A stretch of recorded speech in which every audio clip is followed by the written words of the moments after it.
அனைவருக்கும் வணக்கம். ரிஷபராசினியர்களுக்கு 500 ஆண்டுகளுக்கு பிறகு வரப்போகும் முக்கியமான நாள். அந்த நாளை குறித்து வைத்துக் கொள்ளுங்கள். ₹1 மட்டும் போதும். 7 தலைமுறை சாபம் நீங்கி குபேர யோகம் உண்டாகும் தருணமாக இன்றைய நாள் அமைஞ்சிருக்குது. அந்த வகையில ரிஷபராசினியர்களுக்கு என்ன மாதிரியான நன்மைகள் எல்லாம் ஏற்பட இருக்கு என்று பார்க்கும்போது இன்றைய நாளை பொறுத்த வரைக்கும் ஆடி அமாவாசையாக கருதப்படுகிறது. அதாவது அமாவாசைகளில் 3 அமாவாசைகள் உண்டு. அதில் முக்கியமான அவை 1 ஆடி அமாவாசை, 2வது தை அமாவாசை, 3 மகாலய அமாவாசை. ஆடி அமாவாசை, தை அமாவாசை 2 முறையே தட்சியாயன தொடக்கத்திலும் உத்ராணிய தொடக்கத்திலும் வரும் அமாவாசைகள். இந்த அமாவாசைகள் 2ற்கும் நடுவே உள்ள அமாவாசைகள் ஒவ்வொன்றும் முக்கியமானவை. இதற்கு காரணம் இருக்கிறது. ஆடி அமாவாசைக்கு பித்ருக்கள் உலகத்திலிருந்து இந்த நில உலகத்திற்கு வருகிறார்கள். பித்ருக்கள் உலகம், அதாவது பித்ருலோகம் என்பது உடலை விட்ட ஆன்மாக்கள், உயிரை விட்ட ஆன்மாக்கள் தங்களுக்கு வேறு உடல் கிடைக்கும் வரை காத்திருக்கும் இடமாகும். பித்ருலோகம் எங்கே இருக்கிறது என்பது ஒரு கேள்வி. பூமிக்கும் அந்த நட்சத்திரத்திற்கும் நடுவில் இருப்பதாக புராணம் கூறுகிறது. நன்றாக கவனித்து பார்க்கும் போது ஒருவன் பையை விட்டு போய் விட்டான் என்றால் பை அவனை தேடாது. விட்டவன்தான் பையை தேடுவான். ஆன்மாதான் உடலை விட்டு போகும். அதுவே வேறொரு உடலை தேடும். இதை திருவள்ளுவரும் குடம்பை தனித்து ஒளிய புல் பிறந்தோற்றே உடம்போடு உயிரிடை நட்பு என கூறுகிறார். உடல் நிலைப்பது உயிர் உள்ள வரையில்தான். இரண்டும் எதற்கும் கட்டுப்பட்டதுமல்ல, அவற்றின் நட்பும் நீடித்ததல்ல. உடலை நீத்த ஆன்மா முற்பிறவியில் செய்த புண்ணிய பாவ கர்ம வினைகளுக்கு ஏற்ப நரகத்தையும் சொர்க்கத்தையும் அனுபவித்து பாவ புண்ணியங்கள் தீர்த்த பின்னர் பித்ருலோகத்தில் மறுபிறவிக்கான உடல் கிடைக்கும் வரை தங்கியிருக்கும். பித்ருலோகத்தினர் முற்பிறவியில் செய்த வினைகளுக்கு ஏற்ப மீண்டும் மனித பிறவியாகவோ அல்லது வேறு பிறவியாகவோ பிறப்பர். சூரியனும் சந்திரனும் சேரும் அமாவாசை நாள் அன்று இந்த பித்ருக்கள், அதாவது பித்ரு உலகத்தில் வாழும் நம் முன்னோர்கள் நம்மை தேடி வருவதாக பொருள். அவர்களுக்கு ஒரு வணக்கத்தையும் உபச்சாரத்தையும் நன்றியையும் தெரிவிக்கவே இந்த ஆடி அமாவாசை அமைகிறது. அவர்கள் ஆடி அமாவாசைக்கு தான் வாழ்ந்த குடும்பத்தை தேடி வருவதாகவும் அவர்கள் மகாலய அமாவாசை காலத்தில் இங்கே இருப்பதாகவும் தை அமாவாசைக்கு அவர்கள் பூலோகத்திற்கு திரும்ப புறப்படுவதாகவும் சொல்கிறார்கள். எனவே ஆடி அமாவாசை, தை அமாவாசை வரையுள்ள அத்தனை அமாவாசைகளும் பிதுர் வணக்கத்திற்கு உள்ள சிறப்பான நாட்களாகும். நம்மை போன்று இல்லறத்தில் இருப்பவர்களுக்கு 4 கடன்கள் சொல்லப்பட்டிருக்கிறது. 1 தேவ கடன், ரிஷி கடன், பூத கடன், பிதுர் கடன். ஒரு இல்லறத்தான் முக்கிய கடமையாக பித்ருக்களை உபசரிக்க கூடிய சடங்கு சொல்லப்பட்டிருக்கிறது. தென்புலத்தார் தெய்வம் விருந்தோங்கல் தானென்றாங்கு ஐம்புலத்தாறு ஓம்பல் தலை.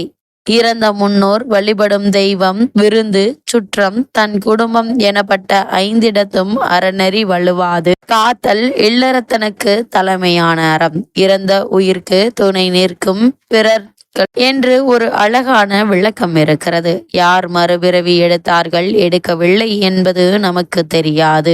அதை பற்றி கவலைப்பட வேண்டாம். அப்படி எடுத்திருந்தாலும் பிதுர் தேவதைகள் நம் செயலால் மகிழ்ந்து அவருக்கும் நமக்குமான நன்மையை தருகின்றன. எனவே இது ஒரு வகையில் நம் குடும்பம் சிறப்பாக குறைகள் இன்றி இருக்கச் செய்யும் சீரிய வழிபாடாகும். எளிமையான வழிபாடாகும். அவர்களுக்கு எதுவும் முக்கியமாக வேண்டாம். நாம் தருகின்ற எள்ளும் நீரும் அவர்களுக்கு மன நிறைவை தருகின்றன.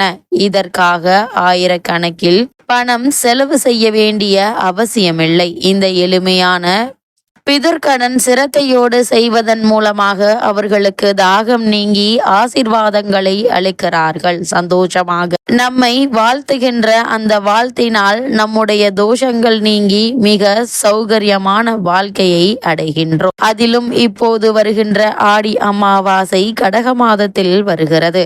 தந்தையாகிய சூரியனும் தாயாகிய சந்திரனும் சேரும் மகத்தான நாள். சூரியனும் சந்திரனும் தான் எல்லாவற்றிற்கும் காரணம். சூரியன் சிவன் என்றால் சந்திரன் சக்தி. சூரியன் திருமால் என்றால் சந்திரன் மகாலட்சுமி. சூரியன் வித்தை என்றால் சந்திரன் செயல். சூரியன் அறிவு என்றால் சந்திரன் ஆற்றல். சூரியன் உஷ்ணம் என்றால் சந்திரன் குளிர்ச்சி. சூரியன் உயிர் என்றால் சந்திரன் உடல். இந்த உயிரும் உடலும் ஒன்று சேரும் நாள்தான் அமாவாசை. இந்த சடங்குகளை யார் யார் செய்ய வேண்டும் என்று பார்க்கும்போது தாய் தந்தை இல்லாத ஆண்கள் அவசியம் செய்ய வேண்டும். குழந்தை இல்லாத அதே சமயத்தில் கணவனை இழந்த பெண்கள் இந்த விரதத்தை கடைபிடிக்க வேண்டும். சங்க காலத்தில் இந்த விரதத்தை பெண்களும் கடைபிடித்ததாக மரபு உண்டு. சங்க காலத்தில் பெண்கள் செய்த நீத்தார் வழிபாடு பல குறிப்புகள் இருக்கின்றன. திருமணமான பின் தன்னுடைய தாய் தந்தையர் மறைந்துவிட்டால் அவர்களை பெண் வணங்கலாம். ஆனால் அமாவாசை விரதம் இருப்பதற்கும் தர்ப்பணம் செய்வதற்கும் விதிக்கப்படவில்லை என்பதை தெரிந்து கொள்ள வேண்டும். பெண்கள் முறையாக விரதமில்லாமல் தர்ப்பணம் செய்யாமல் கோவிலுக்கு சென்று தானம் செய்யலாம். வீட்டில் பெரியவர்களை அழைத்து அன்னமிட்டு மரியாதை செய்யலாம். இந்த ஆண்டு அமாவாசை ஞாயிற்றுக்கிழமை சூரியனுக்குரிய ஞாயிறு நாளில் காலை பூச நட்சத்திரம் முடிந்து ஆயில்ய நட்சத்திரம் நடக்கும்போது வருகிறது. ஆயில்ய நட்சத்திரம் பெருமாளுக்கு உரிய நட்சத்திரம். பெருமாளுக்கு சிராத்தத்தை காப்பவர். ஒரு சிராத்தத்தை முறையாக முடிக்க வேண்டும் என்று சொன்னால் அது மகாவிஷ்ணுவின் அருளால் தான் முடிக்க வேண்டும். அன்றைய காலையில் நீராடி பிதுர் தர்ப்பணம் செய்ய வேண்டும். முன்னோர்கள் பெயரையும் கோத்திரத்தையும் சொல்லி தாய் வர்க்கத்தை சேர்ந்தவர்கள், தந்தை வர்க்கத்தை சேர்ந்தவர்கள் என 3 தலைமுறையினர்கள் ஞாதிகள் முதியோருக்கு தர்ப்பணம் கொடுக்க வேண்டும். அதில் ஒரு மந்திரம் வரும். தர்ப்பணம் செய்ய சன்னதி இல்லாமல் இருக்கிறார்களோ அவர்களுக்கும் சேர்த்து எள்ளும் நீரும் இறைக்க வேண்டும். பிதுர் தர்ப்பணம் செய்த நாளன்று அன்னதானம் செய்வது நல்லது. இதன் மூலமாக பிதுர் தோஷம் நீங்கும். பொதுவாக நதி தீர்த்தத்தில் தர்ப்பணம் செய்வது உத்தமமானது. சில கோவில்களில் இதற்கான வசதிகள் உண்டு. திருவெண்காடு தலத்தில் இந்த ஆடி அமாவாசை தர்ப்பணம் செய்வதன் மூலமாக 21 தலைமுறைகள் உய்வு பெறும் என்று சொல்லப்படுகிறது. பொதுவாக சமுத்திரக்கரைகளிலும் நதிகளிலும் குளக்கரைகளிலும் ஆறுகளிலும் இந்த ஆடி அமாவாசை தர்ப்பணம் செய்வது நல்லது. அப்படி இல்லாதது போது வீட்டிலேயே கங்கையும் காவிரியும் நினைத்து அமாவாசை தர்ப்பணம் செய்து அந்த நீரை கால்படாமல் நீர்நிலையில் சேர்க்க வேண்டும். குறிப்பாக இந்த